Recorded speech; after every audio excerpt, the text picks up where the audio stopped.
Coming up on Saints All Access, this is where I wanted to be and got back here. Cam is back. We've got reaction from Cam, his coach, and his kids.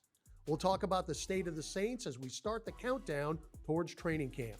And we'll hear from the newest members of the Saints Hall of Fame. That and more starting now. Welcome to Saints All Access. He's John DeShazier. I'm Todd Graffagnini. JD, OTAs have been completed. Mandatory minicamp as well. We've got 1 month till New Orleans Saints training camp at the end of July. Let's be broad with the brush. What are your thoughts, the state of the Saints right now? Well, I think the main thing you have is a very, very confident second-year quarterback, Tyler Shough, which you wanted to see. You want to see him make that next progression, not just as a leader, but as a guy who is contributing to what the Saints want to do offensively. He has input now, and that says something about his learning curve. It says something about his performance from last year, and it says something about the comfort that the coaching staff has with them. That's the exact progression that you want to see. You love to see what's happening with the offensive line because putting in Dave Edwards now at left guard really solidifies that line. So now you just want the health to be where you want it to be because you set at left tackle, you set at right tackle, you set at right guard, you set at center, you add in the new piece, a guy who, by the way, has experience playing with great quarterbacks in his past and has a Super Bowl ring to his credit. So you add that in, you love to see that for that offensive line. You like the additions at receiver. You like to see Jordan Tyson. You want him to be healthy completely, and that's what the Saints are doing themselves when they hold him back a little bit in OTAs and in minicamp. You hold him back a little bit. You want to make sure that he's healthy at the end of July when you want to get him going. You love the addition at running back, Travis Etienne, because he's a guy who has produced in the NFL. And you add him along with Alvin Kamara, and we'll see how that situation shakes out. But you've got a guy who can play not just first down, not just second down. He can play all 3 downs if you need him to. But you also know you need several running backs in the NFL. You got to have that kind of help. And, of course, you know, defensively, you want to see who's going to end up playing that position that was vacated by Alontae Taylor in the secondary. It's probably going to be, it looks like it might be Blackman who might be there, who's more of a safety. You want that guy who can play in the box, that star position in the box and those kinds of things. So you want to see that. Love to see Kaden Elliss come back to the franchise because he's filling a huge role. Now, of course, he says he's not Demario Davis, but when Demario Davis walks out the door and you walk in the door and you play the same position, the comparison is going to be there. That's natural. He doesn't have to be that. He's just got to be a productive guy, and hopefully he'll have the help around him. And mostly what you notice or what you want to see from off-season workouts is no debilitating injuries. And I don't think the Saints had any. Yeah, they had some nicks, and they had some guys recovering from hamstrings and some things that you don't think will linger going into training camp. Chris Olave with the blood clots, that will resolve itself pretty soon. So those are the things that you want to see. You just want to make sure when you go into training camp, everyone is available from day one, and it looks like they might be on that track. Well, of course, the highlight of mandatory minicamp was the resigning of the most prolific sack artist in the history of the New Orleans Saints. And of course, that is Cam Jordan returning for his 16th season as a New Orleans Saint. And as expected, 94's press conference was must-see TV. Just excited to be back in the city. I think we got a lot of work to accomplish, especially with the Cam Jordan Foundation, how we've been able to send kids to school the last couple of years. Looking forward to doing more. I think we're about to activate, 16 years, 16 weeks of give-backs to New Orleans. We've got so much plans in the works already. Even if I hadn't been here, I still would have given back. But I'm overly blessed and highly favored for being here. Guys in his situation have to go through a process during the off seasons to make the decisions that are best for them. And obviously, we feel fortunate and excited that the opportunity presented itself, and it was the right alignment as far as getting them back. And I'm excited. All my teammates have been so locked in with me. I've talked to Shough 4 or 5 times this offseason, pestering the hell out of me, honestly, about when I was signing back. Like I didn't have any other avenues. It's crazy. Yeah, we were texting all throughout the offseason. I don't know who was pestering who. He was sending me some stuff in all his derby days and all the things that he was doing. Man, I could tell just he wants to be here. He understands this is his place, this is his home, and he's been such a great leader and influence for me, being from the same hometown, who he is as a person, his impact on the community, and I can't be more happy to have him back because he just brings that element for this team that you can't explain. He said that his teammates, past and current, were pinging on him a lot in the last few months. He mentioned you doing that too. How much does that mean to you that it seems like the whole team wanted him back too? I mean, that matters, right? Yeah, I think that's an important thing. When you're building a program, culture, environment, you want to build it around the right kind of guys. And when these guys are bought in collectively, I think that's a sign of the right kind of guys. And Cam did an excellent job, from my experience, just being with him last year, his experience in veteran leadership through a season that we had to navigate some things early on. He did an excellent job through that. And so excited to get him back into this thing and get him acclimated and ready to go. We need that leadership, that guy who been there before, who know what it takes, and who did it for a long time. A future Hall of Famer, and we're excited to get him back in the building, and we can't wait. I think he'll definitely be part of that rotation. I think to our advantage as a football team, we have added some depth in that group. That's going to be a benefit for us, and so what those numbers look like, hey, they're all going to contribute. They're all going to contribute, and that's an important aspect of this thing. And because of the versatility of these guys, I think you're going to be able to utilize more than just two of them at times when you want to in some third down situations, which is a positive thing for us. And Cam will continue to, carry a very valuable role with that. Back, that's a vet, a leader. Year 16 for him, so we love to have him back, and he's going to be fitting right in with the defense. And at the end of the day, it was mutual benefit for us to come back. From what I want to do with perspective, I always believe in, black and gold and how, I'm still pumping up the draft like I'm still part of the team. I don't think that's ever going to change. The way that I want to affect this city, I don't think that's ever going to stop. I think I still went to a couple school visits, like different, but still same, So, of course, there's always avenues that you could take that'll take you away from home, but it's become home for us. So you always end up back at the crib. Well, John, you had a chance to digest the press conference again, being in the room. Personally, I thought it was a great day for everyone involved, the organization, the team, and Cam Jordan himself and his family. It was just a great day. Yeah, they're New Orleanians. Yep. They belong here, and having Cam Jordan even consider another uniform. Now, I know you do as an unrestricted free agent, but the consideration of him going to another team to finish out there, it just didn't feel right, and obviously didn't feel right for the Saints either. So he's back. He's here. He's home. He called it, hey, I'm back at the crib. And you get the leadership that he brings, along that defensive line. You get the production. The guy's got 132 sacks in his career. That's the most in franchise history. And you get a guy who's hungry and eager to go out the right way. He says, look, I'm going to play each game like it's my last game, because it might be at his age and his stature. You're going into your 16th season, which is pretty much unheard of among defensive linemen. So he's the longest tenured player in franchise history now, 16 years along the defensive line. He's got to play every down like it's his last down. He's going to have, obviously he'll be in the rotation at edge rusher, but that will hopefully help keep him fresh, keep him healthy, keep that entire line productive, and that's what you want to see. You just love it. I would shudder to think that Cam Jordan would wear another color, another jersey, and I think he shudders. He models himself after his dad, Steve. Yep. Steve played all 13 seasons with the Minnesota Vikings, and that has been Cam's goal from day one, to not only do what his dad did, but surpass it. No, black and gold for life. Now look, as far as the football goes, you touched on it. He's going to have a role, and that's really to rush the passer.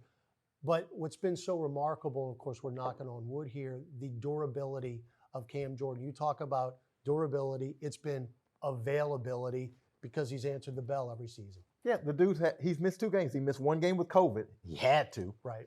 And he missed 1 game with, like, I call it a broken eye. I mean, basically, the dude's eye was so bad that they wouldn't allow him to play. Otherwise, he's worked through bone spurs. He's gone through sprains. He's gone through just about anything you can have as a defensive lineman. He's a guy who, he does not tape his ankles. He told me that, and I was like, what? He's like, no, he does not tape his ankles. So he plays come hell or high water. You can count on him being in the lineup. You can count on his production. You can count on his presence. You can count on his leadership. He's always there.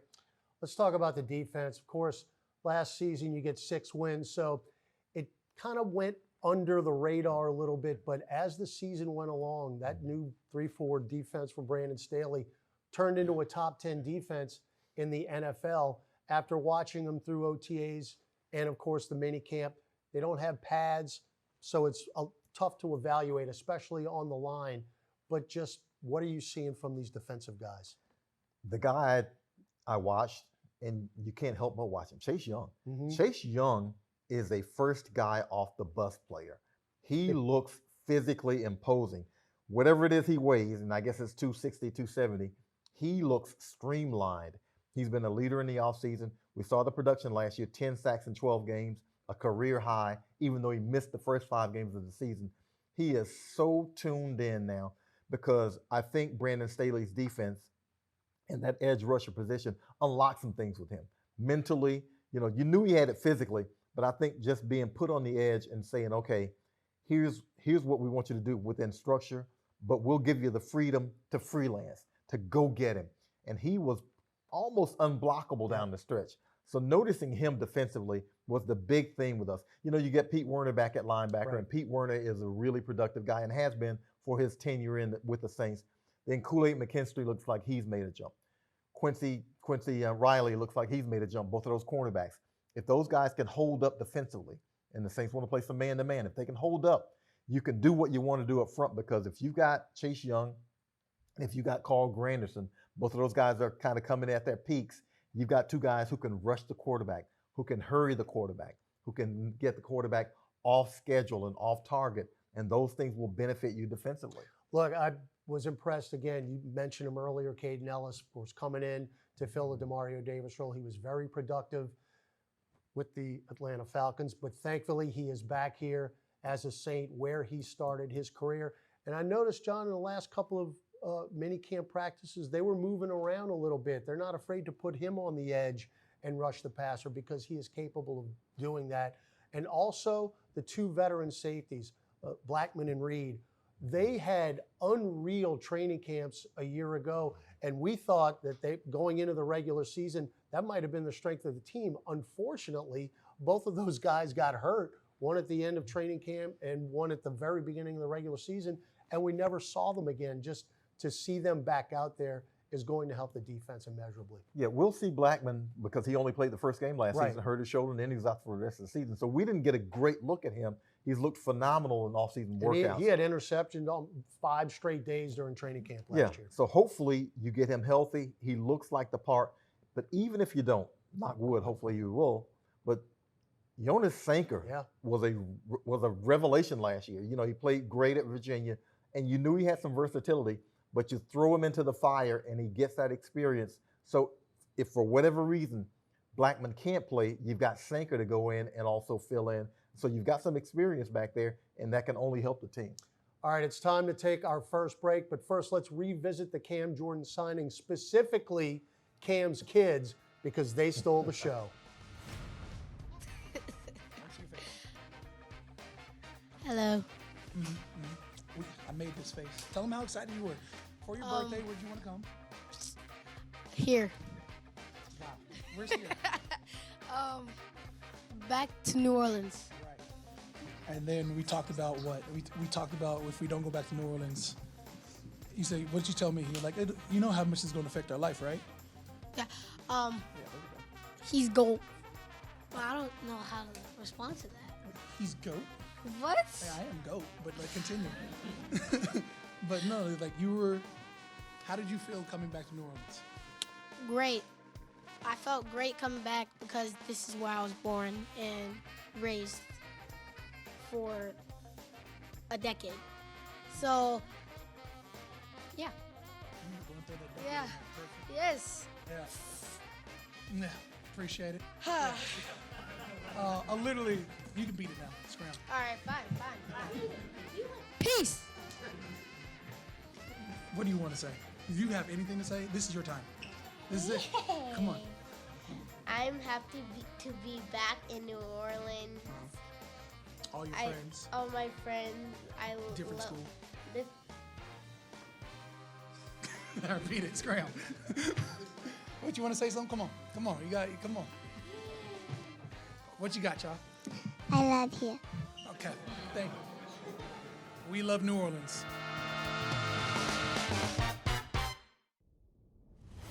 Welcome back to Saints All Access. Todd Graffagnini with you now, joined by Saints linebacker Pete Werner in his, dare I say, 6th season now as a New Orleans Saint. That's hard to believe, man. You're a wily vet now. I know. It's crazy to think of. I feel like yesterday I was a rookie, so time flies, but I'm excited to be considered a vet now. Before we get into OTAs and minicamp, of course, back on Tuesday, what an exciting day here for the Saints when Cam Jordan announced that he was coming back. That was one of the deals, Pete, where you're sitting in there and Cam signing the contract and everybody in the room just so excited. What a big day for the organization, for the team, for Cam and his family, and of course for his teammates. That's right. You know, I'm so excited for Cam and his family. You know, the question was around all of OTAs is, where's Cam? Where's Cam? You just feel him in the building. You feel his presence, just his vocal leadership type of style. He's such a great guy to have on this team and to be able to learn from, having so much experience like he's played. But we're just so excited to see him back in the building. We've already felt it so far. Yeah, you know, and like I said, you've been here 6 years now, going into your 6th year, and you could hear from Cam about, well, part of the decision was his kids wanted to come back to New Orleans, and he couldn't leave New Orleans. You've been here long enough. You kind of get that now, don't you? I do, yeah. It's such a special community, a special team, organization. I knew it was probably a tough decision for him at the time, but once he really thought about it, it's hard to get away from this place, and you could tell that, you know, having that added stress from his family, he could totally get that. Well, Pete, you have gone through everything now in this offseason, OTAs, and now the 2 mandatory minicamp days. Going into your 6th year, how do you approach the offseason now? It's got to be a lot different than when you were a rookie. Yeah, I would say it's a lot different. I would say the biggest thing is the mental piece. Mm-hmm. You know, you played so many different positions. You've been in different systems. I would say it's nice knowing that this is my 2nd year going into Staley's defense, but the mental piece is, you know, how can I, you know, evolve as a player? And I think at the start, you're just trying to get through. You're trying to learn as much as you can and develop and earn that respect from some of the older guys. But now you put it in a whole new, different perspective.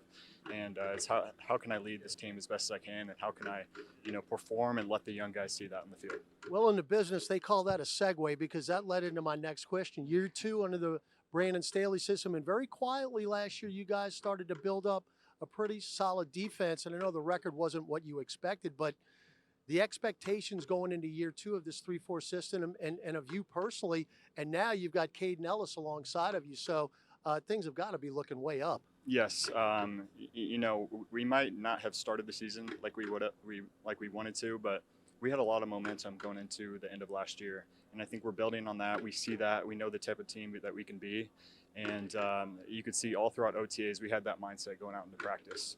And I think that we feel very comfortable. We feel very strong the way we just finished this last minicamp practice. We're now going to have some time off to go back, regroup, have some time with our families. But I know that the team, just the morale of the team right now is very high. Yeah, no doubt about it. And look, you've got a month now until real training camp starts. But I got to believe this has to be probably, and again, nobody quote unquote likes training camp, but this has got to be a most anticipated training camp for everybody involved. That's right. You know, just like I was saying, we're so excited to get back into things.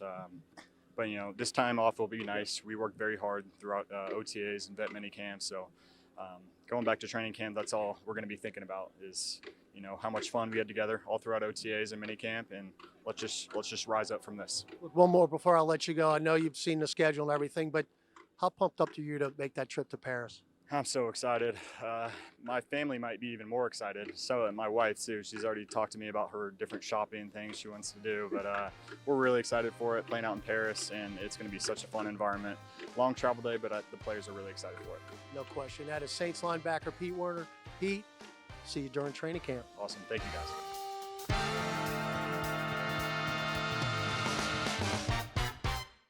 All my teammates hydrated today, man. I'm doing my part. We're here celebrating teamwork in Holly Grove. So this is the 18th Ward's Trinity Community Center. And today the entire Saints team came to help bring our space to life so that our kids and families can thrive. Coming out here, I feel like every time we come out here, it gets better and better. And we got to actually come interact with some of the kids this off season, and to be able to put more into it, it's so much fun. I think that's the cool part of this is, you know, each group is kind of assigned a different task, and then it's an opportunity for them to kind of figure out how to had to accomplish that task, and so everyone's kind of in a different avenue. And what's cool is once one group's kind of done, they kind of hop in with another group and see what they can do to help.